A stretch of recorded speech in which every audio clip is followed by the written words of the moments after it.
काम को शुरू करने से कोई चैंपियन नहीं बनता, किसी काम को कैसे फिनिश करना है इससे कोई आदमी चैंपियन बनता है। कि फिनिश करना आता है कि नहीं, उसको फिनिश करना आता है कि नहीं। अगर आप एक फिनिशर नहीं है तो आपकी कीमत बहुत कम लगेगी। हर आदमी को शुरू करना आता है। Everyone knows how to start. किसी काम को शुरू करना बहुत बड़ा काम नहीं है, किसी काम का अंत करना यह बड़ी बात है।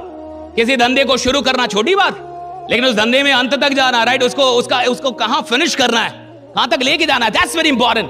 तो मैं चाहता हूं कि आप एक फिनिशर बने और जिंदगी में एक बात याद रखें कि काम शुरू करना तो गरीबों के लिए भी संभव है, लेकिन काम को फिनिश करना ही किसी इंसान को अमीर बनाता है। ये जो अमीरोलॉजी है ना, राइट, अमीर बनने के लिए बहुत जरूरी है कि आप काम को फिनिश करना सीखें। कि आपको फिनिश करना आता है कि नहीं। कहीं जाएं अंत तक रहें, कुछ करें अंत तक रहें। कोई भी काम कर रहे हैं बीच में छोड़ के भागे ना। ज्यादातर लोगों को बीच में छोड़ के भागने की आदत होती है, और बीच में छोड़ के भागने वाले लोग कभी भी अपने जीवन में बड़ी ऊंचाइयों को उपलब्ध नहीं होते हैं। कोई भी काम कीजिए अंत तक लेके जाइए, कुछ सीखने जाइए अंत तक रहिए, कोई कोर्स कीजिए अंत तक रहिए, कोई नाटक देखने जाइए अंत तक देखिए, कोई क्लास अटेंड अंत तक रहिए। अंत तक रहना सीखिए कि अंत तक कैसे रहना है। मुझे ये आर्टिफिशियल ताली क्यों बजाते हो भाई, थोड़ा रियल ताली बजा। आप में जान नहीं है, राइट?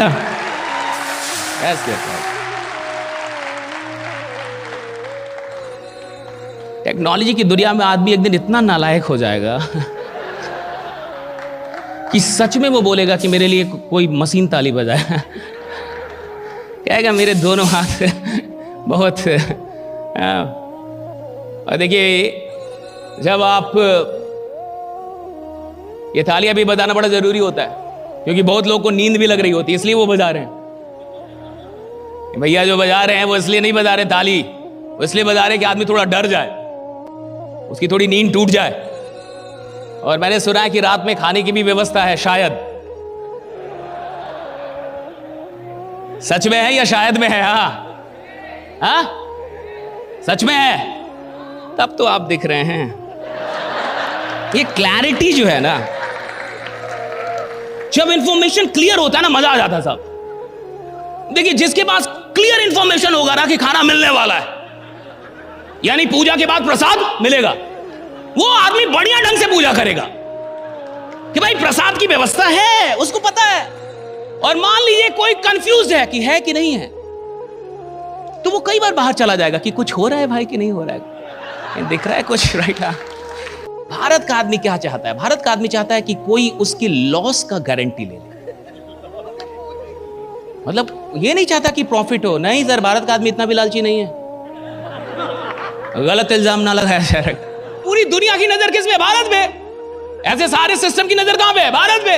सब लोग चाहते हैं भारत में आओ, भारत का बाजार सबसे बड़ा है, भारत के लोग कह रहे भाई नोटबंदी के बाद भी बहुत नोट है, यहां बहुत नोट पड़ा हुआ है। भारत में कोई गरीब नहीं है साहब। और अगर आपको गरीब दिख रहा है तो आप ये मत समझिए कि वो गरीब है, आपकी आंखों में भी कुछ खराबी हो सकती है। वो गरीब मत मानिए उसको। जो साधारण आदमी बैठा हुआ है और आपको लगता है बहुत साधारण होगा, औकात पे आएगा तो आपकी औकात लगा सकता है। रखा है उसने भी बहुत सारा। तो भारत का आदमी प्रॉफिट भी नहीं चाहता। मेरे को ऐसा लगता है उसको प्रॉफिट से भी मतलब नहीं है साहब। नहीं, उसको मतलब है कि मेरे को लॉस नहीं होगा, इसकी गारंटी क्या आप लेने के लिए तैयार हैं? लेकिन भारत का आदमी यह नहीं समझता कि निवेशक होना और लालची होने में थोड़ा सा अंतर है। एक निवेशक को यह पता होता है, एक इन्वेस्टर को यह पता होता है कि मैं कितना भी बड़ा आदमी क्यों ना हूं, मुझे भी लॉस हो सकता है, मुझे भी लॉस। भैया जिसके साथ पूरा देश चलता है ना, कई बार सरकार चलती है, उसको भी लॉस हो जाता है। तुम्हारे साथ कौन चल रहा है? लेकिन ये आदमी बोलेगा मेरे को लॉस नहीं चाहिए। कौन हो बाबा, क्यों नहीं चाहिए? कहा नहीं, मेरे को लॉस नहीं चाहिए सर, भले प्रॉफिट हो चाहे ना, लॉस नहीं होना चाहिए। और सुनिए, जिस आदमी को लॉस बर्दाश्त ना हो उसको बाजार में आना ही नहीं चाहिए। जिसको घाटा नहीं चाहिए उसको बाजार में आना ही नहीं चाहिए। वो बाजार के लायक ही नहीं है, वो बाजार के लायक ही नहीं है।